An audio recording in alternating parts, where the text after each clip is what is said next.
So I'm going to do a tutorial today on Millefiori or La Pascaglia quilt, and we're going to start with our centers. And what I've already done is I have cut these out, and I've done a little bit of fussy cutting, so these pieces are exactly the same, so that when you sew them together that you're going to get a nice kaleidoscope effect with it. And I have designed a set of templates to do this quilt so that you can sew it with the sewing machine instead of with English paper piecing. And these templates have holes in them. And I'm just going to mark the sewing points, where to start and stop our sewing. And so on the back of these, I'm going to just mark 3 points on each of these. So now that I have my sewing points, I'm going to match the outside edge, and we're going to start and stop on the sewing point, and we're going to sew them in pairs. And I also turn my stitch length down when I use this method, and I come forward and then reverse back just a little bit, not going past that point. And on the bottom end, when we sew them into pairs, you can come all the way off. And so you've got your 2 pairs, starting and stopping at the top point, reversing back, and then going all the way off in the center.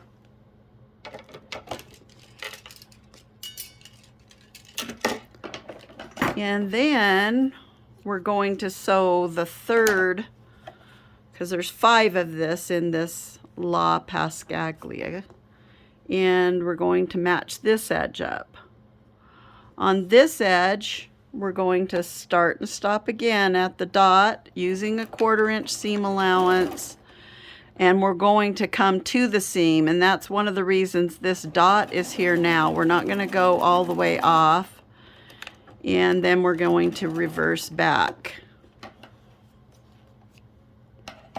And then we'll sew the other pair.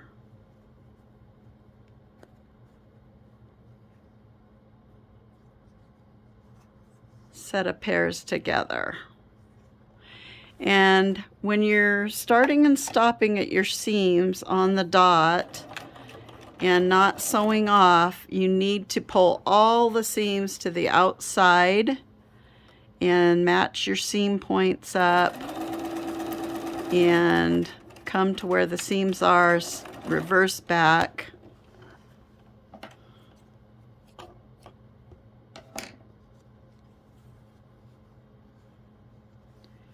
And then we'll sew that final seam, same thing, pull those seams out of the way.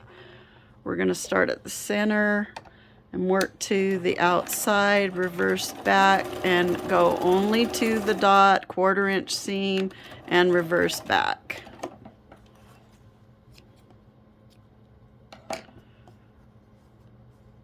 There, you've got your centers.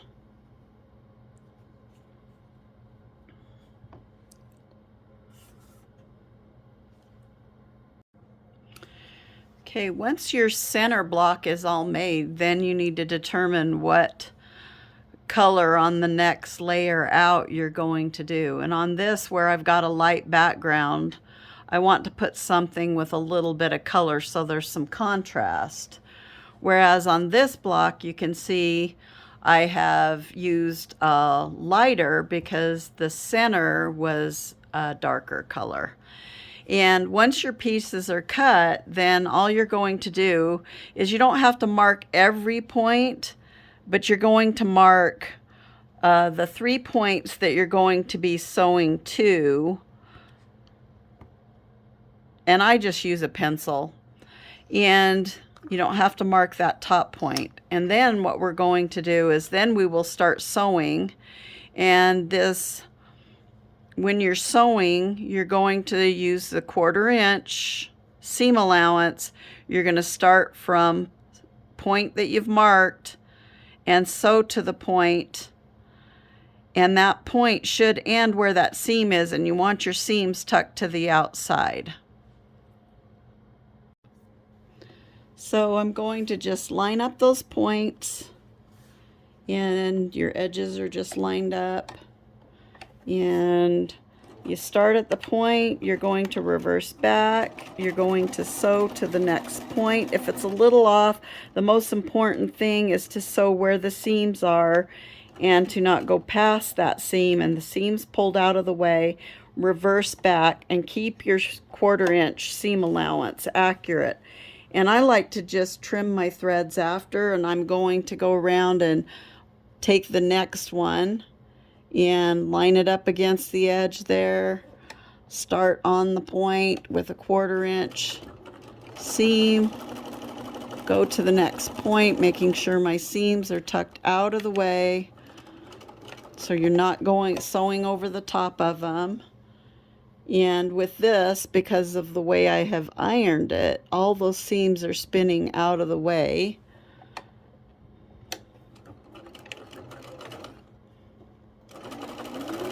And you're going to just keep sewing on around till all 5 are attached on the one seam.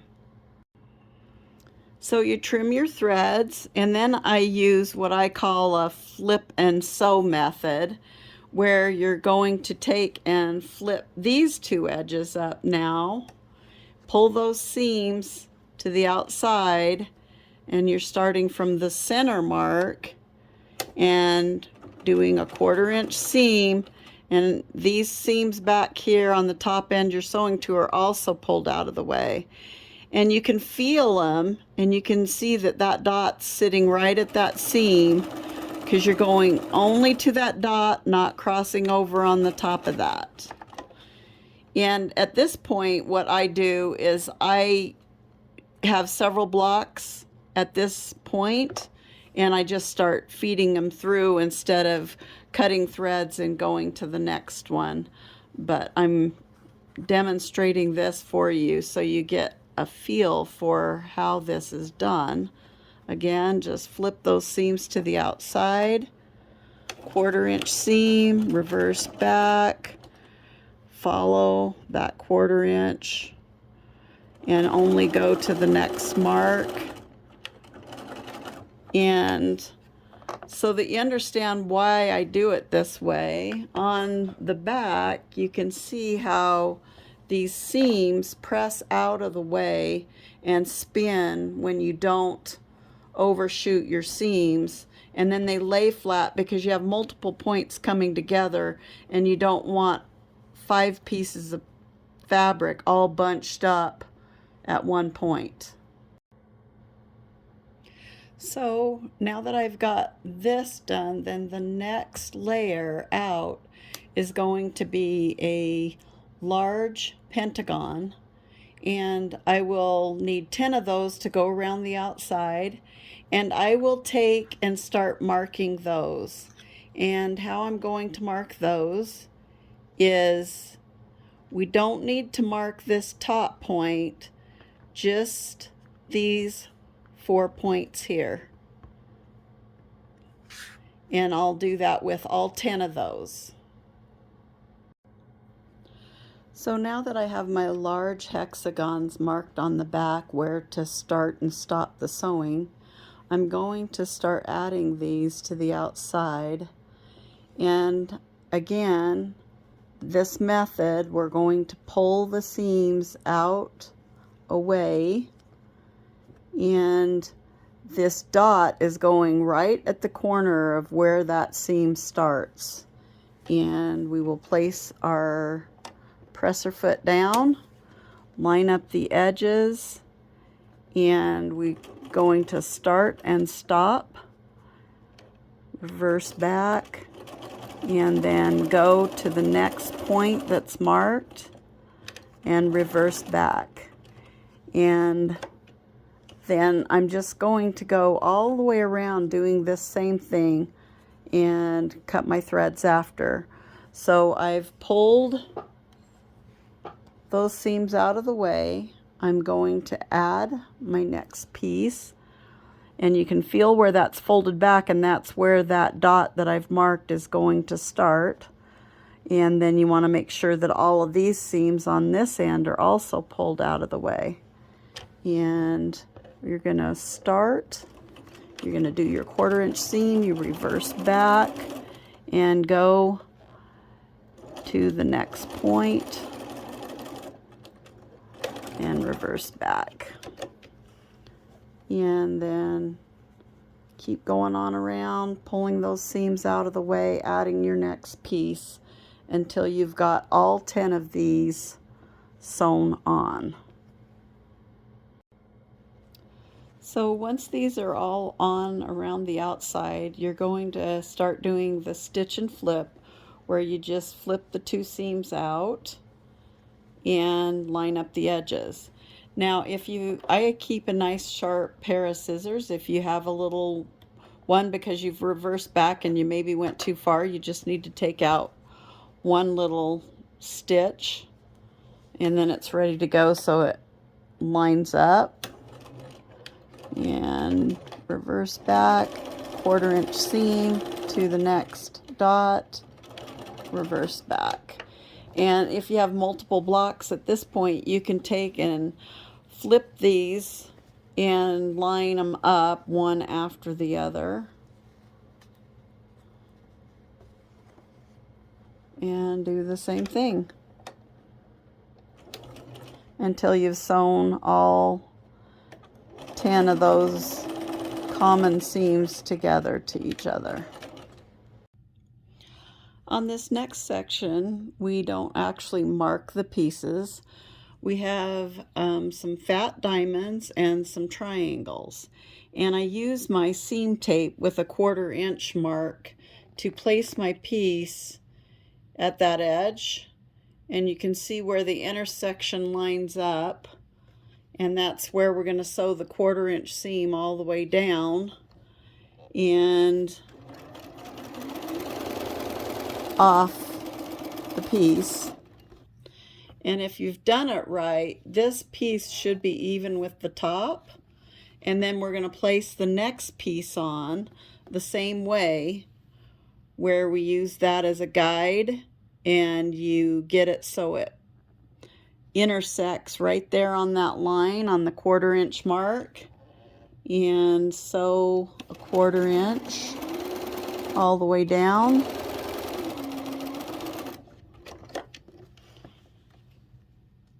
And if you've done it right, then these two basically form a plane across here, a straight line, and those look really good. So now that these two sets are sewn, we're going to sew these together. And I did iron these toward the middle on both pieces. And again, we're going to be placing these so that you can use this diagonal seam tape to see that the intersection, the point is above the intersection and will cross at the 1/4 inch mark there. And then we're going to just sew a 1/4 inch seam all the way down. And you want to just check that and make sure that that intersection of these two is going to be right at about that right spot there. And if it's a little off, you can tug it a little bit or ease a little bit of the fabric into it. And you just keep sewing each of these into pairs, and all of the blocks get sewn this same way up to this point.